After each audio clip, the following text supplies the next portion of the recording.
Welcome to the Wellness Dads podcast. We're switching it up. We're changing it up today. Still the same old well guys, but we're gonna go for something a little bit different. This is something I think has been a long time coming. And this is pretty much the goal of this podcast, the Wellness Dads podcast, is to basically make it our daily conversations. Maybe not all the explicits, but really, it's supposed to be just You open already conversation. edited this out a little Yeah, bit. I'm gonna cut this out. We're already talking about this stuff on a day-to-day basis of being dads, being husbands, struggles we have. Like right before we started recording, we're talking about our kids having a rough night and how we went about it. So things like that, and just like keeping it real. And when I start thinking about like how we want this to sound, how we want this to look, I think we all kind of agree. But I use the example of already talking about our wives here. I use the example of a podcast that my wife listens to. It's called The Toast, and basically it's just two girls talking about reality TV, talking about drama that goes on between celebrities, and she plays in the background whenever she's doing stuff around the house because it's just two people having a conversation openly, and it's not super scripted. There's not a ton of questions for them to go through, and that's kind of what I want like this to be. Like as we have, we have three of us. We start talking about a topic. We start talking about something. Then we're just gonna have random thoughts that spur off that. And then maybe from that and through that, other dads will realize, okay, I'm not going through the same struggle. I'm not going through the same thing. And my soul experience is not just my experience. And we can help them through that, whether it's fitness, whether it's stress, whether it's temper, like we're dealing with our kids, being a better husband, or just being a better parent. So that's kind of what I think we want the goal of this thing to be. But before we do that, I think it's appropriate that we do some introductions. So we'll start with the B team side of the table over here with Wade and Kevin. So Wade, kick us off. Well, you already got the B team introduction. That is Logan over there. So now you're to the A side. Well, my name's Wade Weatherholt. I'm COO of Move Well, physical therapist. I've been a part of Move Well now for 4 years now. I guess it's been quite a while, but just really excited to start this podcast because there's a lot of shortcomings I have as a father and a husband. And so I'd like to get some of your guys' advice and kind of talk through some of these things. Yeah, I know you won't fix it, but you'll at least make me feel worse about it, right? But yeah, I have two kids. I have Eliza that'll be 4 in April, and Owen's about to turn 1. So I got a little boy and a little girl. So yeah, I'm excited to see where this podcast goes and just have these daily conversations like you had, but have a microphone in front of it and have a way for other people to hear what we're going through, struggling as parents and as husbands. So I'm excited to kind of talk all this stuff out. Here's the other A team member. We're working on getting a third mic. We have a third mic. We have a third mic. We just don't have the capability of connecting it. Yeah. But my name's Kevin Wynn, CEO of Move Well. I've been married to my wife Amanda. It'll be on Wednesday, the 16th, will be 14 years actually. Wow. Already. So I've been married 14 years. We have 4 children. We have Ava, who's 9, Asher, who is 3, Everly, who's 4, and then Ella, who is 1. So lots of interesting stuff going on at our house all the time.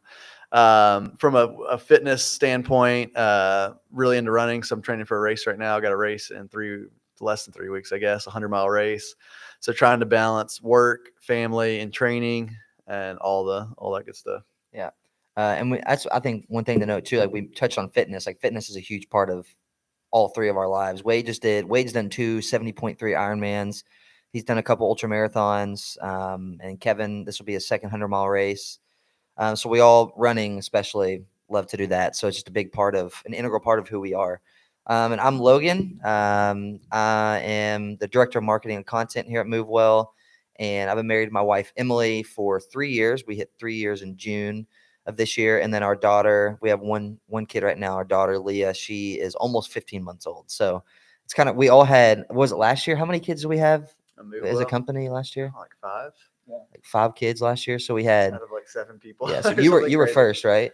Yeah. Yeah. So Kevin did, and then I did, Wes did, Tyler did, and then Wade did. So, and how many full-time employees do we have? Or how many employees do we have as a company? 9 right now. 9 total people, and of those 9, and they're not all men. We're not all men. We had 5 kids last year, which is pretty crazy. Yeah, that was crazy. And Kevin's leading the charge with 4, so we've got some catching up to do. But yeah, I think the obvious thing to talk about, since we've touched on fitness, is just talking about what that looks like for each of us, because it looks different than before we were dads, before we were married, but I think it looks different for each of us as well. So we'll start with Kevin, because I think his is probably the most intricate in terms of finding time to work out. And it's one thing that I found as a dad is it's not always the same every day. Like before, I was like, okay, I know on lunch, or I know at 6 a.m. or after work today, I'm going to get a run in, and that's what I do every day. And I'm just going to decide. I can decide whenever I want, because there's no other responsibilities really, besides my partner. And so it's changed a lot. So talk through what it looks like for you and how it changes. Yeah. So before I wasn't always a runner, so I played baseball and was always kind of where I was trying to gain strength all the time and get bigger, faster, stronger, basically. And then after like 5 years of being released from playing baseball, realized I had to do something different. So I just started running. And that was pretty easy to fit in schedule wise originally, because I didn't have any kids. And then after a year of that, we had Ava. So then it just got a little more tricky, but it wasn't too hard. Now with 4 kids, like that schedule's tough. But I don't know. I just set like a weekly mileage goal kind of, and I have a couple days. I usually try to do my longer stuff on the weekends, but sometimes I can't. Some days it looks like I'm trying to squeeze in a longer run during the week and get up super early. Some weeks it just all falls apart, So the last week wasn't great. All the kids were sick, so nobody slept. So it was hard to get up early and run. And then I got sick and all the stuff, so it was tough. But like the week before that, I had to do a long run. I wanted to do 20 miles, but I need to be done by 7 a.m. So I started at 3:30 in the morning. So it's just every week's a little different.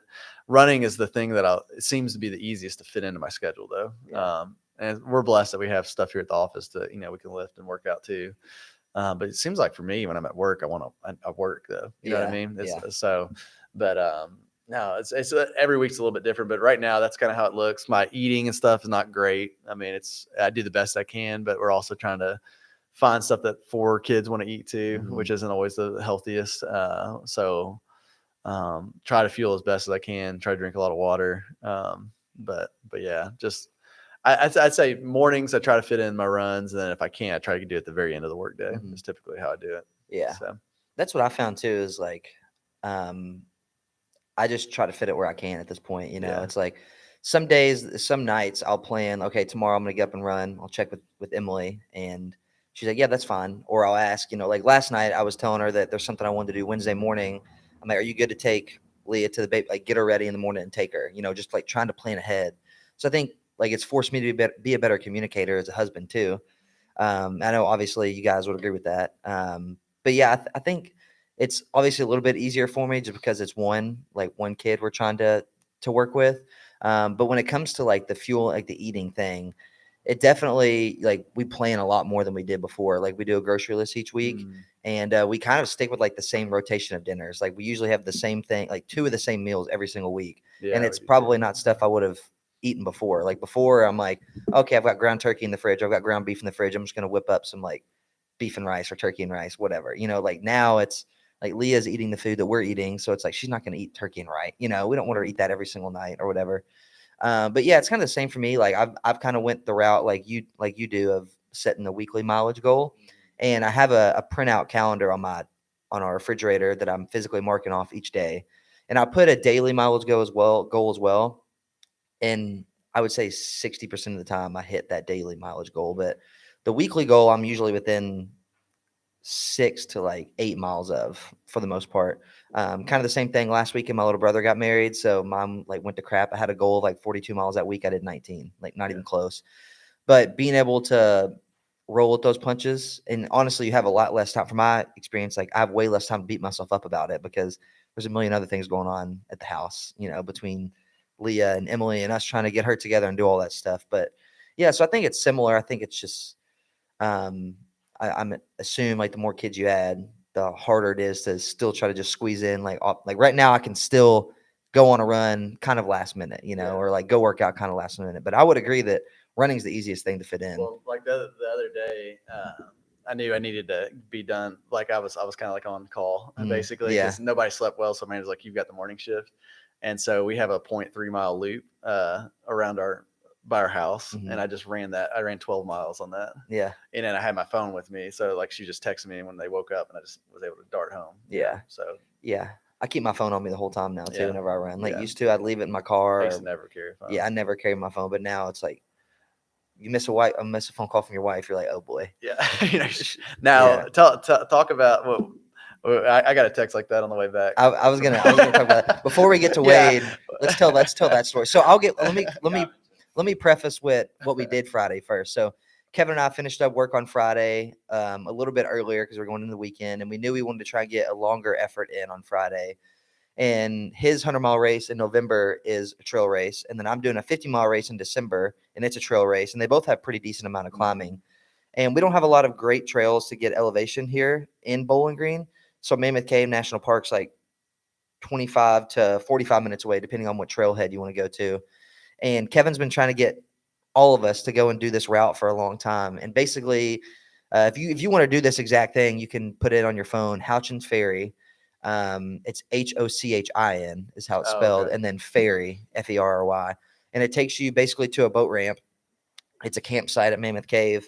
So we park there, and then the Green River flows at the end of the boat ramp, and it's about a 30-yard across the river, right? About that, Maybe. maybe Yeah. a little Yeah, less, I'd more. say about 30 About 30 yards. yards. And so basically, what our route was we Kevin has a dry bag. We parked the car.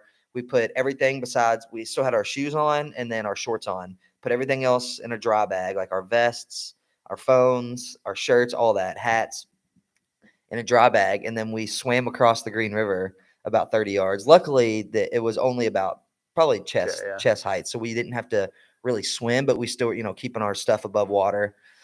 So we go about 30 yards. It was really easy to get across to go to the trail. Yeah. We're coming back, and we're going against the current. Yeah, it was tough. Yeah, so we got across probably like 2 minutes it takes to get across.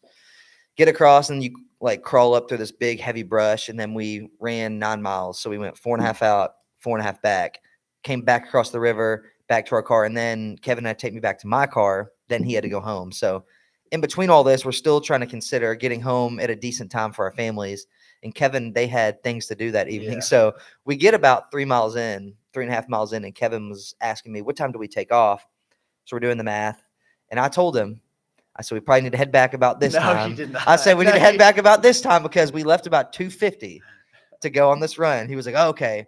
I was like, so it took us however many minutes it was. I'm like, so as long, if we needed back by 5 o'clock, whatever this time, I laid it all out. No, I didn't lay it all out. But I told Kevin, we left about 2:50. So we need, I don't know, whatever time you need to be back.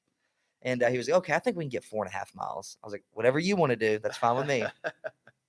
Now. Yeah. Then we get back to the car. And so I wanted to be home in Bowling Green at 5. So it means we needed to leave there at 4:30. We get back at 4:50. Yeah. Like, oh, back to the car. And Amanda, I thought I had a guitar lesson at 6:30. That's my wife. And so I texted her at 4:50, said we're heading back. She said, what am I supposed to do about guitar? And I'm like, oh shit. I saw Kevin's watch go off, and he looked at his watch, and they grabbed his phone really fast. And I saw we were kind of like conversing a little bit, and I see his face just go kind of blank, like looking at his phone. He says, oh gosh, dang it. So apparently I her was like, lesson was uh-oh. at 6, not 6:30. Mm. So, and we were all supposed to go because our friend was going to watch the kids after the lesson, so we go on a date. Mm. And so, anyways, it was like a mad rush. But in the middle of all that, Logan's calling me because you thought you lost your GoPro. Yeah. Oh yeah. So and then after we get all the way back to Bowling Green, Kevin drops me off in my car here, and again we were kind of hurrying to get back here too, and so all my stuff I didn't really put it in my bag. I just kind of grabbed it out of Kevin's car and then came inside, and I had my GoPro case sitting here right here where I'm sitting at on the desk. And I opened it up and I was like, my camera. I was like, oh, where is my camera? And I'm kind of going through my head. And the last thing I remember doing with it was setting it on the back bumper of his vehicle. And I remember when we were leaving leaving Mammoth Cave, Kevin had backed up and like hit a curb. And so I remember the whole car shook kind of. Big surprise. And so I was like, that's where the suspension issues in this car. Yeah, my car's messing up. And so I was like, oh no. So in my head, I'm like, oh no, the GoPro is like probably in the grass somewhere over there. So then, I'm texting Kevin, calling him, and I knew he's already running behind. I was like, hey, can you just check and just like a quick look to see if you can find my GoPro, if it's in the front or back seat. I was like, because I don't remember putting it in the car, but maybe I did. So he's trying to hurry, and he texted me and was like, hey, I checked really quick. I didn't see it. So then I had already told Emily I was almost right on the way home. I had to call her and tell her, hey, I think my GoPro's at Mammoth Cave, and I think there's a chance it's lost. Well, then she kind of gets upset because her birth video is on the GoPro that we have not gotten off the GoPro yet when Leah was born. And it just like, it was like Leah's first moments. And so, to me, I was just like, oh gosh, dang it. But then I realized, like, even on the phone, it was pretty upsetting to her. And so I was like, okay, now it's mission find this GoPro no matter what. So I drive out to Mammoth Cave and it's almost dark. And I had to go right then, like as soon as I got back, because if it's dark, I was like, there's no way I'm going to find it. It's black. And so I get out there, I drive down to the area where Kevin and I were. And when him and I were there were 2 people there. There was one person when we got there, one person when we left. The river. Yeah, that's it.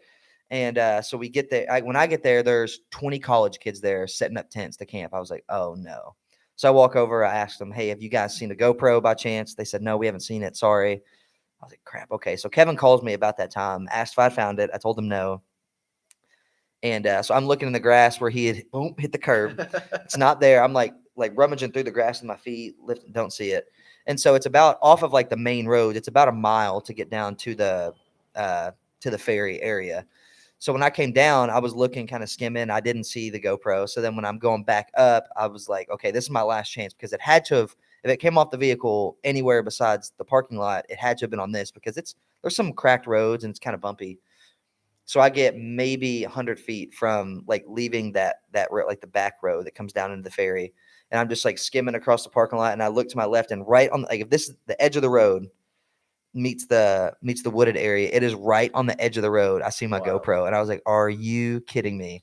And so one, I didn't run it over whenever I was coming down to look for it, and neither did the 20 kids that, I mean, they were crammed in, I think, 3 or 4 cars, but none of them hit the GoPro either. That's crazy. Somehow. So it all works. It all works. There was no cracks on the lens or the screen, but there was like a couple like nicks on the body of on the camera, but that was it. Well, I told Logan, God was watching out because it had really good running footage of me on the GoPro. Yeah, forget Leah's first Yeah, moments. forget Leah's first moments. You get Kevin's running footage. So yeah. So anyway, and that's debuting 100-mile race series. Yeah, Pinhoti for Pinhoti. So we're doing keep an eye out. Yeah, so we're gonna do on the YouTube channel that we stream these podcasts on. We're gonna drop a couple of videos leading up to Kevin's race, the Pinhoti 100. Just kind of recapping training and just some like candid behind the scenes stuff of what training looks like, and like kind of the purpose and the goal behind his race, like the intention of it. I'm shooting for 810 views. Right 800. What's way to? It's like 809. Right like 809. By the time this ends, it'll probably be at 1,000 to 1,200. So yeah, that's another quick plug. If you want to watch, we did a really big Ironman race series for Wade. Wade did Ironman Louisville 70.3, and we did, I think, 11 videos leading up to the finale video. I get 3. And Kevin's going to get maybe 3 if he's lucky. So no, but I did learn through that it's a lot. It's a lot to do that many videos that are 15 to 30 minutes long each. But it's fun. I mean, we get to showcase the stuff we're up to. So I think that's a good way, honestly, for you all to get to know us and like what we're doing. So go back and watch. There's a playlist on our YouTube channel on MoveWell. And it's called Ironman Louisville, or the Road to Ironman Louisville. So it covers all of Wade's training leading up to that pretty much. So yeah, a lot of cool stuff we're working on, but we'll keep it rolling with the kind of the training style and what it looks like. So Wade, kind of talk through yours. Yeah. So kind of nice little plug there coming off the Ironman. That was on August 18th when I finished that up, and then September 21st. So we're about 3 weeks out now from the Hot Rod Ultra. And so I ran that to stopped at 50 miles. So I'm coming off a pretty big like endurance training block. Yeah. So now I'm on a pretty big, much just like maintaining where I'm at this point. So giving your wife a break too. Yeah. So for our goal right now, it's just for me to strength train 3 days a week and then maybe run once or twice a week for us. But I didn't notice in that time, or I did notice in the Ironman, I was trying to wake up anywhere between 4 and 5 every day to get most of my efforts done.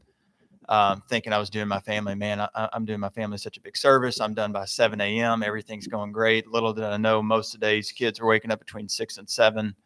My wife didn't have much time in the morning to herself, like to get her day started off right, just to do like basic hygiene, like brush your teeth, take a shower, stuff like that. But here I am thinking I was this awesome martyr, documenting myself on YouTube that I'm going to crush this race and all this stuff. But so now back to reality is kind of set in. Now I'm just trying to give Janae some time to do the things she wants to do, and most of that includes us both taking our kids on walks Yesterday, I texted Logan this weekend. I was like, man, I want to get a big effort in, shooting for 10 miles on Sunday, which was yesterday. We got in 2 miles as a family, but it was good. Janae pushed Owen, I pushed Eliza in the jogging stroller, and we both got exercise together as a family. So I feel like for me right now, it's just try to maintain through the holiday season. It's easy to put on weight for me. I'm not like you guys and can stay No, skinny year I'm round. with you Man, on that. I bulk up really fast. So I'm trying just to maintain my overall just cardiovascular fitness, and then hopefully have something in the new year to shoot for race wise. But right now it's just trying to enjoy my time as a family, give my wife some time to do the things she enjoys, and incorporate our kids into it. Because yesterday Eliza probably ran about half a mile to 3/4 mile with us. So like Solid. she's starting to get really excited about running with us too, even though she tires out really fast. But we're moving slower, but at the same time, I feel like she's starting to pick up some of the things that we're doing and picking up those habits where she wants to just be wherever we are. So I think that honestly is more exciting than me getting in big efforts, is seeing my kids start to pick up on that. Yeah. One really cool thing that I saw, I think I may have seen it like on Instagram or something. The algorithm has changed drastically for me since posting pictures of Leah and like being interested in parents and parenthood like content. But something that I saw was when you get, essentially what it said was, when you get frustrated about having to slow down to do things with your kids slow you down. It was like, well, maybe that's the point, is them slowing you down. And as somebody who has very severe ADHD and don't like to sit still, I like to go and have something new and start a task and forget about it, those type of things. Like that's one thing that I've tried to embrace a little bit better, is like, okay, maybe now I would say it works like 50% of the time. When Leah's grabbing a hold of something, I need to get it from her so we can go. And she's like, no, like she's trying to fidget with it and figure out what it is. And I'm like, okay, just let her mess with it for a minute and like allow myself to slow down.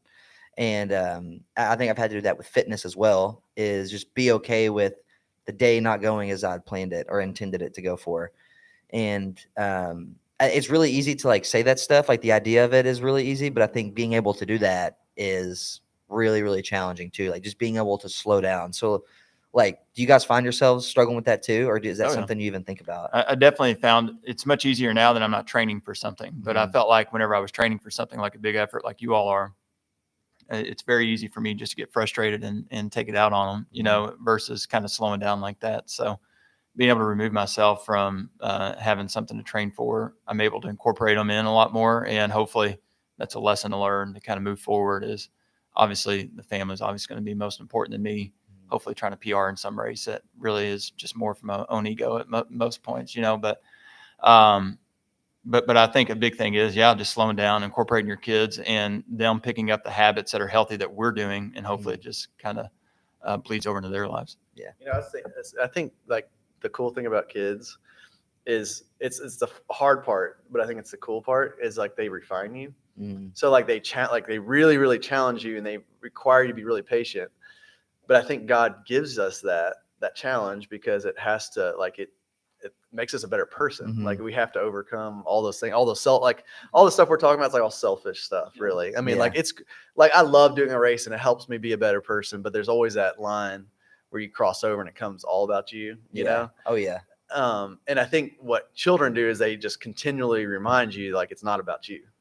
And you have to learn to give of yourself. I was listening to, one of my favorite verses in the Bible is when it's like, I'm going to butcher it now that I'm on here, but like basically those who try to find their lives lose it, and those who lose their lives will find it. And that's really like what children do. Like you have to, and I think like our wives probably go through this more than we do, or experience it more, because I think it's just the nature of women. Like they I think like with at least Amanda said this, I don't know if it's the case for every woman, but this is what she's told me, is like once I had a baby, it's like all of a sudden like it wasn't about me anymore. Like I think it's more natural, it seems like, for my wife at least, to like give up herself, where as to me it's not. Like I had to learn how to do that. Oh yeah, 100%. I think as a guy, like it's just harder. I don't know. It's just like, I don't know. Naturally, I had to learn how to like give of myself. And so I think they just refine you. Like they just make you so much, I don't know, so much less selfish, you know? but in the moments, like documenting it and stuff on YouTube, then you feel like, I got to do this, I got to do that. But like, no, like I don't have to go out and run. And my kid like doesn't care if I go run. You know what I mean? Like there's a difference in like training to do like a local 5K and then 100-mile or a Ironman. Like, Big difference. Yeah. You know, it requires so much Yeah. of your time. And I think Yeah. hindsight's always 2020. Like whenever we talk about this, I'm like, yeah, it is really special. And I know it's valuable to just slow down or like forget my training plans for the day and spend time with the family or help Emily. But it's so hard in the moment. Oh my gosh, it's so hard. Well, then I find myself comparing to other people. That's why I got off Strava. Yeah. Because I would like other people that maybe they don't have the same commitments or they have more time to be able to go train and stuff. And then I'm comparing myself to them. And then I'm feeling like less of a person, you know, or like I'm not any good because this person's out working me on something that doesn't really matter. Mm-hmm. But at the same time, do you think, like, I feel like sometimes like having those interruptions and then trying to figure out ways to cram in the training almost prepares you more for the race? Oh yeah. Because like in a race, like 100-miler, especially, or Ironman, like you had some crazy stuff with your goggles happen and all that. Nothing goes right, and you have to adapt and figure out. And that's kind of like what family life does. Is maybe you had this set time you were gonna run, and now you can't, or maybe you had to go after dinner and you ate a bunch of food. We were talking about that, and you got a full belly and you feel sick, where normally you wouldn't run, but now you have to. But now it's replicating maybe stuff you're gonna feel in the race where conditions aren't perfect and stuff like that, you know. I'm going to share this verse too, and I was going to share it earlier, and then we started talking about it's okay to not, you know, run and do stuff. But we talked about this at church yesterday. It's 1 Corinthians chapter 9, 24 through 27. You probably know this one as soon as I start. Don't you realize that in a race everyone runs, but only one person gets the prize? So run to win. All athletes are disciplined in their training. They do it to win a prize that will fade away, but we do it for an eternal prize. So I run with purpose in every step. I'm not just shadow boxing. I discipline my body like an athlete, training it to do what it should. Otherwise, I fear that after preaching to others, I myself might be disqualified. And that was just like a reminder that to basically participate in God's purpose for our life, you know, is like, it doesn't have to be perfect, but if you feel called to do something, or if you're doing something for you know, at this point, we don't race to like get a medal or get a prize or, you know, like be an elite runner. Like we do it because we know it's good for us and we can still be competitive. Right. And we've also had the conversation, like Kevin and I have had the conversation about like, I'm a better husband and dad when I can go for a run, when I can discipline my body. And I think none of our wives care about doing that as much as we do.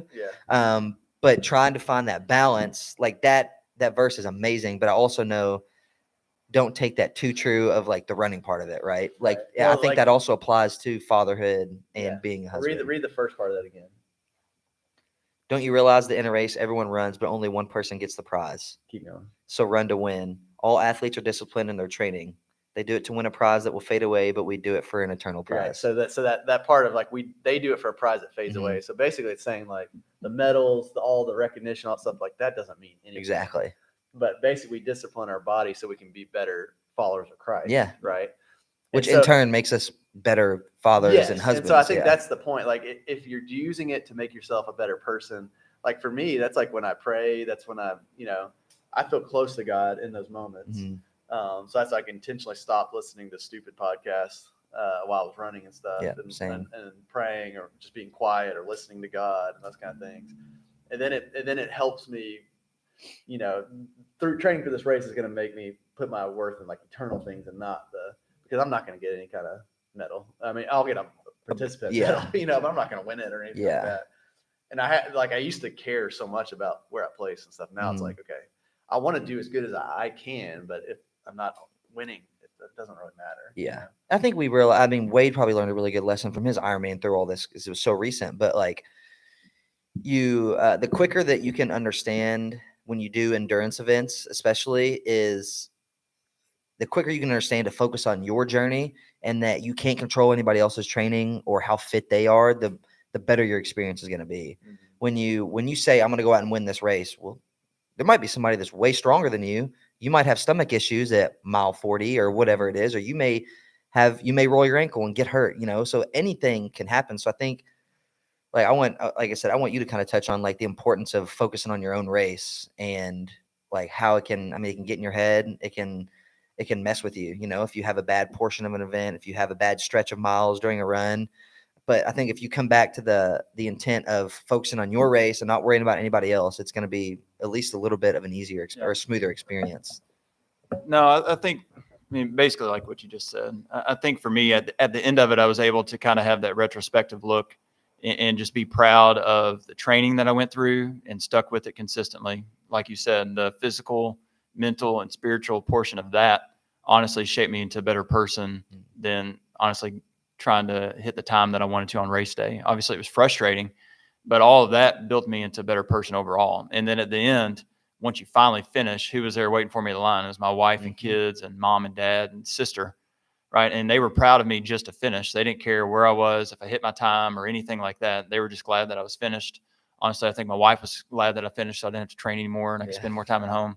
My daughter was just happy to see her dad again. You know, it just puts all that stuff in perspective, and kind of like what Kevin was alluding to, stuff that's eternal, right? So, I mean, I could be gone tomorrow, but hopefully lessons I instill in my kids will be around at least another 80 years, you know, with modern science. Hopefully they'll be around for a long time.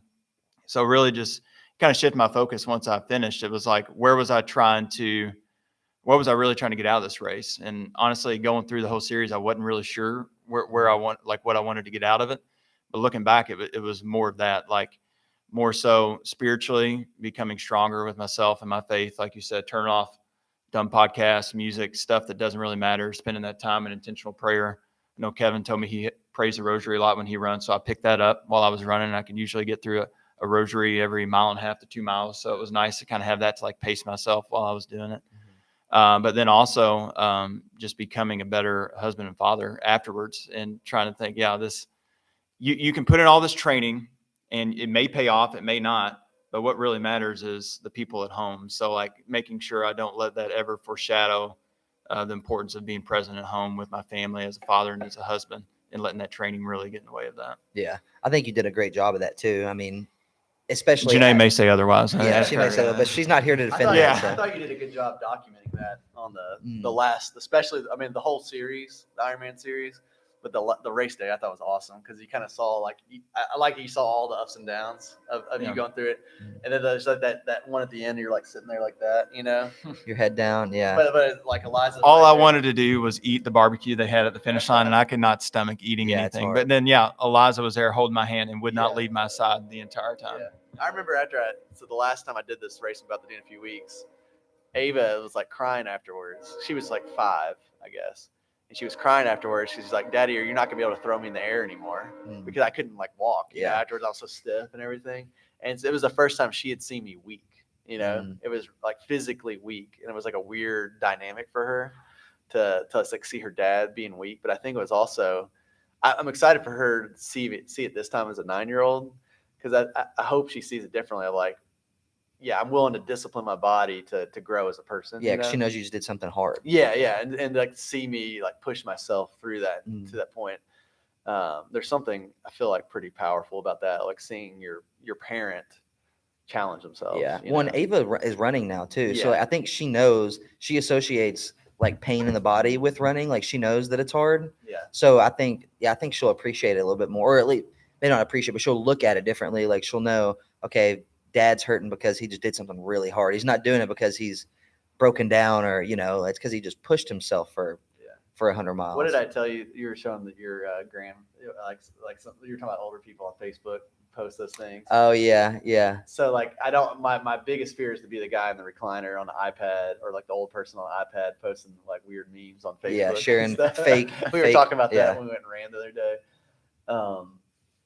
And I think when your child sees you pushing yourself and challenging yourself, and right now I'm 37, but I hope to do this forever. Like I hope to. We were talking about that when I die. I hope like I'm coming.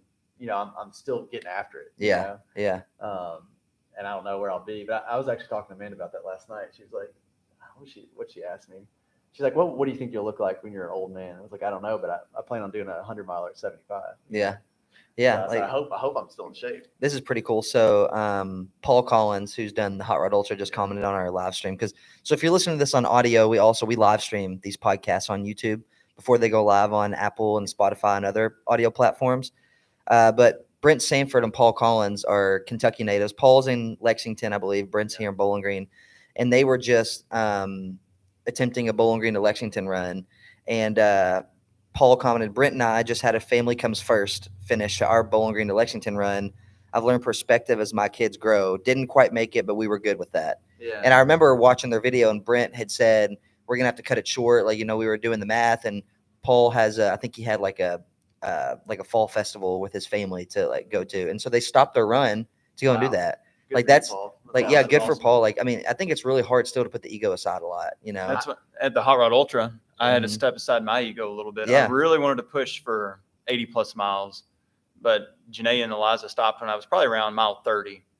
And it put things into perspective because Eliza cried every single time I ran around the loop. which But was then every also- 3 minutes you would see. Oh yeah, 3 minutes. That's generous. Yeah, every 3 minutes or so. But then the next day was my grandma's birthday, and she turns 89 this year. And honestly, we don't know how many more birthdays we're going to get. And then as I was thinking around those next few laps, I started crying a lot. I'd never mentally gotten to that point, like physically, like where mentally you start to break down. And I was just thinking, like, why am I doing this today? Yeah. Like, am I doing this to try to fulfill something internally I need, but I know my family needs me tomorrow.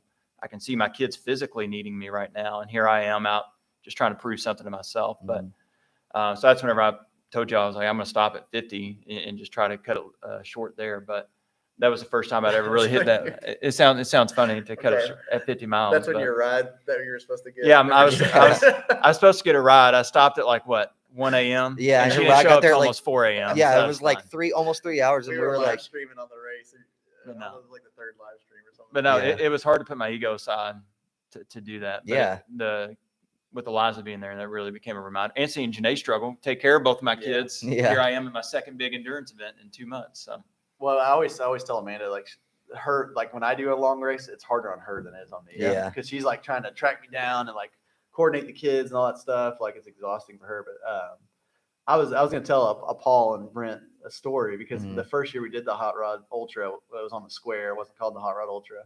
And we went for 24 hours, and Paul was there with me. We were sitting in chairs like 3 a.m. But Brent went for 24 hours and he did 100 miles on the Bowling Green Square. But I remember he started at 6 a.m. because he had to be at church at 8. yeah. And I remember that stuck with me because, I mean, he like destroyed himself for 24 hours, got done at 6. So he started early. Like everybody else started at 8 a.m. So he started early at 6 and then went to church. And even the last 3 years, the Hot Rod Ultra, Brent has had a church camp. So he like leaves periodically throughout the race, Right. doing the relay so he can go serve his church and stuff Yeah. like that. And I always thought that was really, really cool. So. Yeah, it is cool. And it's hard to do that stuff. The biggest thing is the ego thing, Well, and I've seen I have seen a lot of marriages, men and women, like fall apart from people that do a lot of races and training and stuff because they're never present with their family. Yeah. I never want to be that person, and some people, like maybe you could sometimes, I mean, you could maybe, and I'm not saying if you're married, you can't be good at running or anything Right. like that, but sometimes your marriage pays a price for that good finish. And does that finish really even matter? Like nobody really cares. No. Other than you. I mean, it's just all ego stuff. Yeah, exactly. It's all ego. Yeah, and that's another thing. You made the comment about Amanda asked what you think you'll look like at 75.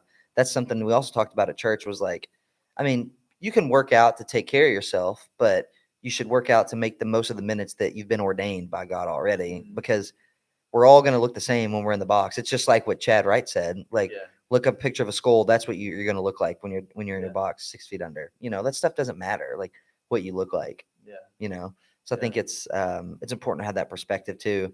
And again, it's easy to talk about it, but to be able to live that way and feel okay with all that stuff is hard. Like, and I think social media, I think it hits my wife, I know, really hard, like seeing what other families are doing and stuff like that. But I think from a man's perspective, like also seeing other guys like get after it and do stuff. Work really hard, and then you start comparing, and it's just so dangerous. Yeah. It's a dangerous game. That's like with Strava. I'm on Strava, but I don't skim through the feed page. Like sometimes I feel bad because I don't ever really acknowledge a lot of people's efforts on there, because I'm like, I use it for me to keep up with my efforts, my weekly mileage, that stuff. And it's pretty interesting to me to think that you think about that though. Like what? You think people, like, you feel bad not liking and commenting on other people's efforts. Like that's just an interesting thought to me. I've never crossed my mind. Yeah. But anyway, expand on that a little bit. Why do you feel bad on that? I just think because I see so many people acknowledging my stuff. Gotcha. Like people like it's called Kudos on Strava. Strava is basically Facebook for for working out essentially. So each time, if you have a smartwatch, it uploads your run, lift, swim, bike, whatever it is, yoga. And yeah, I get a lot of, kudos or whatever. And people comment, and I'll respond when people comment, just because a lot of times maybe they're asking questions about like a trail I was at. Like someone asked what trail Kevin and I were at. Yeah. And funny story about that too. But yes, I don't know. I just maybe I feel bad because I'm like, maybe I'm not putting the energy into what people are giving me. Yeah. It's kind of like similar as like family. It's like, maybe is it the same thing of like my little brother always calls me, I'm never calling him. It's sort of something like that, not as extreme, obviously. Yeah. But funny story about when Kevin and I, we'll wrap it up here in just a minute, but Kevin and I did that Mammoth Cave Trail on Friday. Tyler Kelly is somebody who did our race. He's a great dude, and he's wanting to start, run with us, and he's doing the 100-mile race that I'm doing in December. He's doing the 100-mile version. I'm doing the 50. But he had commented on my Strava and said, "What trail was this?" And I texted Kevin and was like, "Hey, what's the name of that trail again?" And so he told me McCoy Hollow. So I texted it to Tyler. What I failed to do was tell him like, "Hey, we went in through the Houchin Ferry, so your entrance is going to be different." Yeah. So he texted me and said, "Is it pretty well marked? Is it a good course?" I'm like, "Yeah, there's markings on the trees, like it's blue markings." That's all I told him. And I guess it was a struggle fest. But he did go out when it was like starting to get dark. So Really? that's kind of, Wow. he said, thankfully at night though, you can get lost on that trail at night. yeah, at nighttime it's hard because it's the small blue blocks on the Yeah. trees. But he Oh, did say gosh. his headlight lit it up, so he said he could see better at night. And I guess I told him, it's been almost 2 years since I've done that trail from the true trailhead of where he took off. And so I just thought that was kind of funny. I felt really bad because he asked, is it well marked? I was like, yeah, there's blue markings on the trees. So I guess it just depends, how often you do that stuff. But yeah, I guess that kind of, not anything too deep. I try not to stress about it too much. I would have cared about it a lot more a year ago than I do now. But yeah. Well, what do you think, guys? Anything else? Any ending comments you guys want to add in before we wrap up the first episode? No, I think with ours, Kevin kind of hit on it. It's like having a wife that supports you in doing these makes or break it. I feel like, and I know Janae supported me a lot through these last 2 big races. Amanda obviously supporting you, Emily supporting you, and our communication and our marriage has gotten stronger through the races I've done recently, which is how it should be, right? It shouldn't strain us too bad. Obviously, there's moments where it's a strain, but having a partner that's behind you and understands why you're doing this, I think it is paramount to going out and doing these big efforts. Definitely. And I think being able to show them, like if they go to these events with you, they realize when they kind of see you in your element, I think that helps a lot too. Yeah. And even though, it's hard for them, like you said with Amanda trying to, because the Pinhoti race that Kevin does, it's point to point. So it's not like a looped aid station. So they're constantly, you're in the car trying to get to the next aid station, the next. So the first year, Amanda, we had a 5-year-old, a 6-month-old. No, she was 8 months old, and she was pregnant. And then, chasing me down on these trails. Yeah. So it's this year a lot. we're trying to leave our kids with my parents. Yeah. So, yeah. But I think if they come with you and they kind of see what it's like, one, they're either going to like the environment. Like Emily loves going to ultras now. She just thinks it's so cool. Whereas like the traditional like race of like a marathon and half marathon, it's this big kind of grand. Sometimes you'll show up to the start line of an ultra and you're like, is this the right spot? Yeah. Like it's literally out of somebody's backyard. Woods at a backcountry campground. Yeah. It's like real random. Like the 50K I did in Nashville starts in this guy's backyard and it goes into the woods from there. So I think just trying to get them in that environment. I mean, take them with you if you're going to do something like this, because one, they might want to help. They might like the feeling of like supporting you and doing this stuff. Two, they might like to just watch you thrive in that element or watch you suffer. Maybe Janae likes to watch Wade hurt. I think that was 90% of it. Maybe that was it. Yeah. And then, 3 is like, they might just like it. Like Emily loves it. Obviously it's a lot of planning when you're taking the weekend to do it. Some of them are set up really good for kids too. Yeah. Like we did Chad Wright's race in February, and you come in, it's a 4-mile loop, and you come into like the start finish every 4 miles, and there's a playground, there's a creek, and our kids had a blast playing. Some of them are really, really good for kids. And a lot of times we'll camp out and try to make it a family thing too. This one in particular, just not a very good family one. Yeah. Yeah. The point-to-point races, I could see where that would make it much harder too. So I think the plan right now is when Kevin does Pinhoti, I'm going to go and help crew and pace him and get some footage and some photos from race day. So it'll be cool. But yeah, make sure you guys are following along. We're going to document that journey. And again, definitely go check out the Road to Ironman playlist. That's on our YouTube channel. Move Well, which is MUUVWELL. But I think that'll pretty well wrap up episode Yeah. 1, Wellness Dads. Sounds good. Yeah, cool. Thanks for tuning in, guys. Catch you next time.